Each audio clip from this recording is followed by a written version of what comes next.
Hello, ladies and gentlemen, and welcome to the Falcon Fanatic. I am Cameron Washington here, coming at you with the third NFC 2013-2014 regular season prediction audio posting.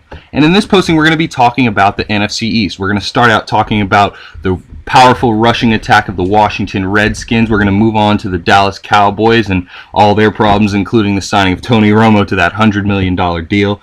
We're going to move on to the New York Giants after that. And then finally, we'll wrap up talking about the Philadelphia Eagles. Stay tuned.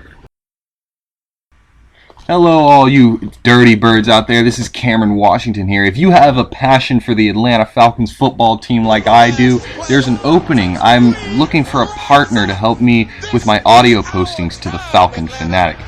After this posting is posted, you can contact me via the tab on the blog itself, or you can leave a comment and I'll get in touch with you. This is NFL offseason coverage on the Falcon Fanatic.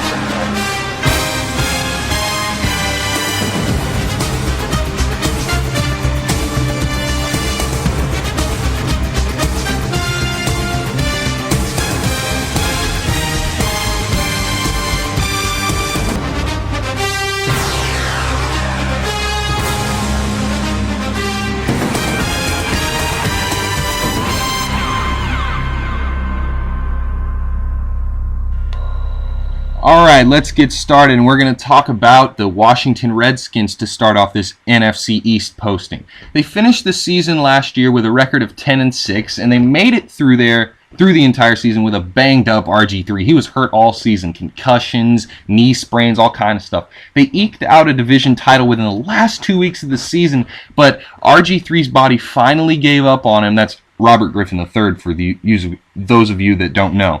His body finally gave up against him in the first playoff game against the Seahawks, and they ended up losing that game, as we all know. They didn't do much to improve their team through free agency or through free agency or through trades in this offseason. They focused more on the draft to improve their team. In the second round, they took David Amerson, a cornerback. In the third round, they took a tight end named Jordan Reed, and in the fourth round, they drafted a safety named Philip Thomas. The Redskins are still looking for the replacement to Sean Taylor. Sean Taylor is the former strong safety of the Redskins. He's now deceased from a gunshot wound, but he was the guy in the Redskins secondary that wide receivers feared coming across the middle. He used to lay the wood back there in the secondary. As we all know, the Redskins don't have any first-round picks for next season either. They didn't in this draft, and that's why I started talking about their draft picks in the second round. Now, the big questions facing the Redskins are, can they protect RG3? He was a huge reason for the success of the Redskins' potent rushing offense last year, and assuming that the play calling is more catered to his safety, what impact will less quarterback runs have on the success of the offense? If they're running the ball less, then maybe that's why they drafted the tight end Jordan Reed to try to give RG3 another weapon. He already has Santana Moss, his reliable possession receiver, and his deep threat in Pierre Garçon. So if they're going to have less quarterback draw plays, quarterback designed running plays, then it makes sense that they would draft a tight end, someone that with sure hands that can catch the ball, and just an emergency valve for RG3 in the passing game. Last season, the Dallas Cowboys finished the regular season for the third straight year without a playoff berth. That's ridiculous. I know Jerry Jones must be very upset over there in Arlington, Texas.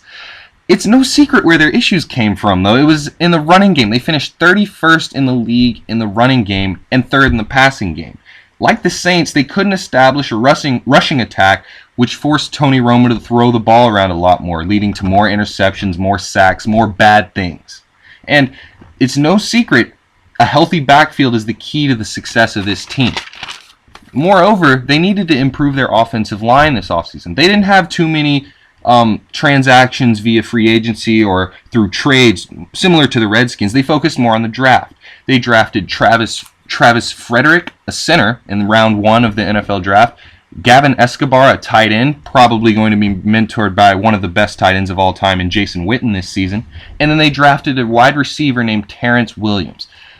The Cowboys, I like to call them the poor man's Atlanta Falcons passing attack. They have Miles Austin, who's comparable to Roddy White, and Dez Bryant, who's somewhat comparable to Julio Jones. They have a very similar style of how they play the game. So The big questions facing this team this year is, will the Cowboys' offensive line adequately protect Romo this season? Hopefully the drafting of that center, Travis Frederick, will help them out, help them sure out some of their issues.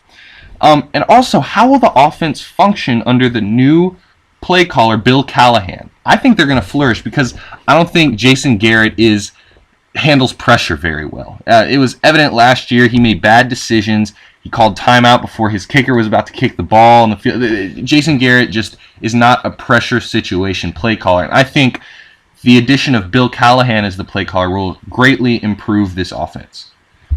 And now we move on to the Philadelphia Eagles and the New York Giants. And honestly, I don't think these two teams have quite a very viable chance of competing in this division. This division is usually known as the most competitive one in the NFL. Now that title is reserved for the NFC West. But let's start off talking about the Giants. They lost a lot of pieces in the offseason. Ahmad Bradshaw, Chris Canty, and of course Osi Umenyiora to the Atlanta Falcons. So their pass rush and running game is going to be directly impacted. And as far as the Eagles go, I have no idea what to expect from this offense. It's going to be really fast-paced, but this is Chip Kelly's first year in the NFL, so expectations are low. I mean, if they surprise people, they surprise people, but I don't see the Eagles going any better than 6-10 this season. In fact, I see to finalize my standings in the NFC East, I think the Redskins are going to win the division. Once again, they're going to repeat. I see them going 10-6 and making the playoffs as the division title holder once again.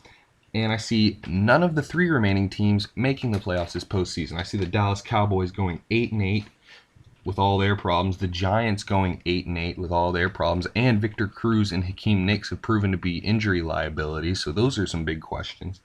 And then, of course, we have no idea what's going to go on with the Eagles.